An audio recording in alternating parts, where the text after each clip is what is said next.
Hey everybody, Beth Helvey, Michael Saunders & Company. I hope you're doing well today. It is Monday the 30th. Yes, I had a look.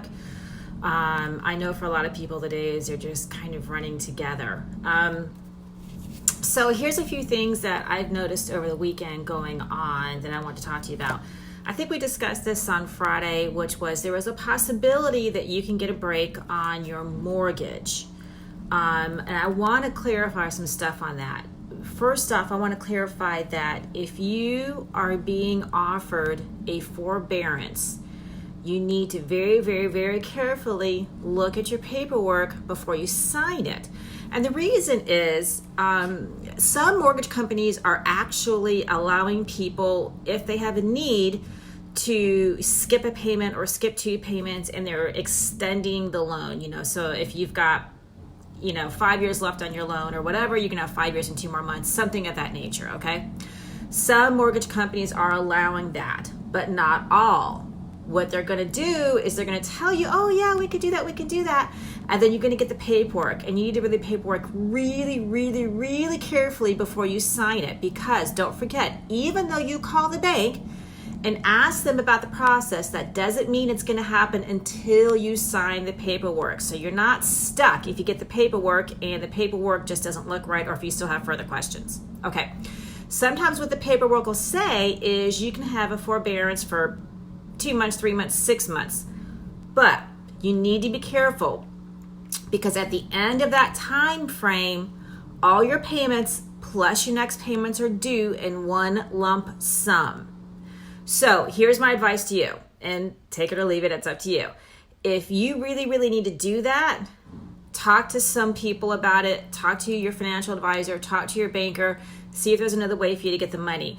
If it's something that you're doing because you're nervous about your job situation, take your mortgage payment and tuck it away so you don't touch it, just in case. But the best thing to do is if you can, just make your mortgage payment. Just make your payment if you can. Hi Craig, a lot of the forbearance stuff is for people, hi Dion, is for people who, let's face it, a lot of people are out of work right now. A lot of people in our service industry, heck, even realtors, some of us are even out of work right now. A lot of people who are in jobs where for one reason or another, they've had to shut down plants and factories and offices and things like that. And not all employers are covering unemployment or covering wages. I get it. So it's really a strange situation a lot of people are going through right now.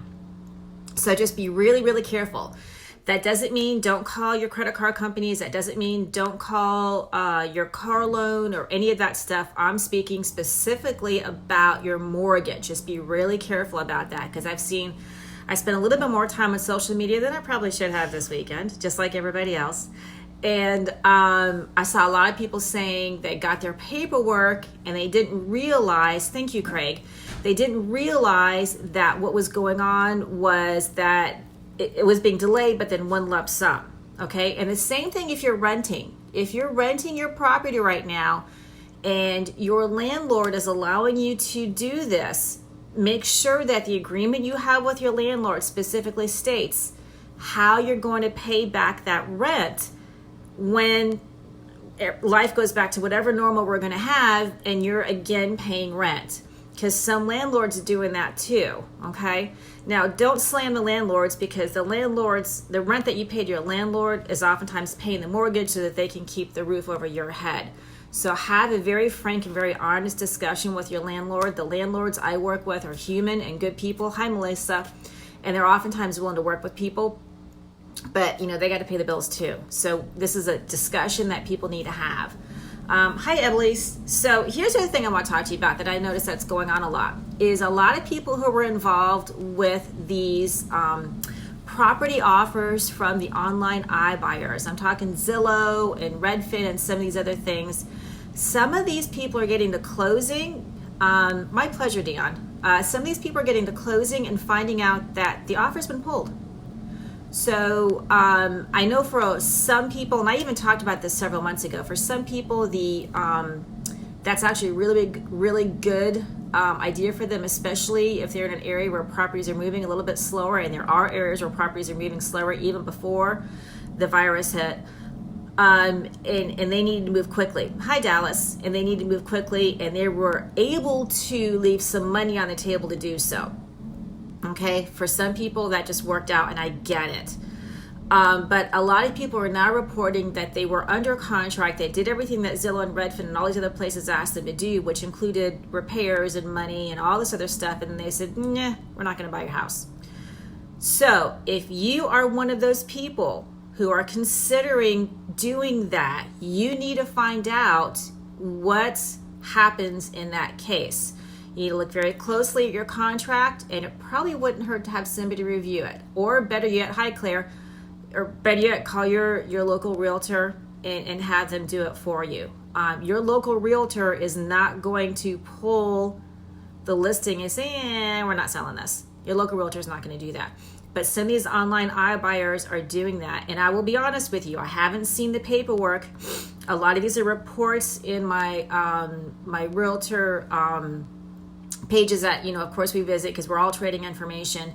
And we're trying to get a hold of some of the paperwork on this so we really know what's going on. So be really, really careful. If you are under contract currently as a iSeller to an iBuyer, you need to make sure that you're covered. So do that. If you need any help with that, reach out to me, reach out to your local realtor, and we'll help you walk through that. But make sure that you're not going to get to the 11th hour and one of these iBuyers isn't going to say, we're not going to buy it. Things are rocky. Virus, stock market, whatever reason they're giving you. So just be really, really careful and protect yourself. That's the most important thing. If that is the case, then you need to sever your contract with them, and you need to list with a realtor, because realtors are not going to do that to you. We're not going to tell you that we're not going to sever the contract, and when we get to closing, we're not going to close because da-da-da. We're not going to do that. We're going to work really hard to make sure that you actually do what you need to do. Because there are still people that for a lot of reasons are in a situation where they have to sell their house, and I get that. So just double check all of this stuff. If you have any questions, this is kind of a quick one. I'm doing a series of videos. I published my first one, I think it was on Friday, and I'm going to be doing some more about navigating the system and how things are working right now for persons who are in real estate, in the middle of a transaction, thinking about being in a transaction, or even just paying bills. I'm going to be talking to a lot of people. I'll be publishing them. So my pleasure.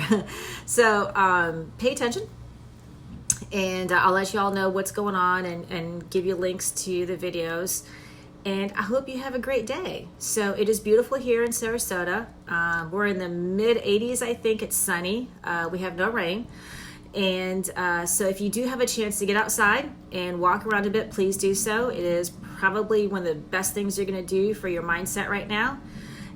Wear your sunscreen, drink lots of water, and I will see you here again tomorrow. If you have any questions about anything like this, or if you have any questions in general, DM me or throw them in the comments, and I'm happy to address anything I can. Have a great day, everybody. Bye now.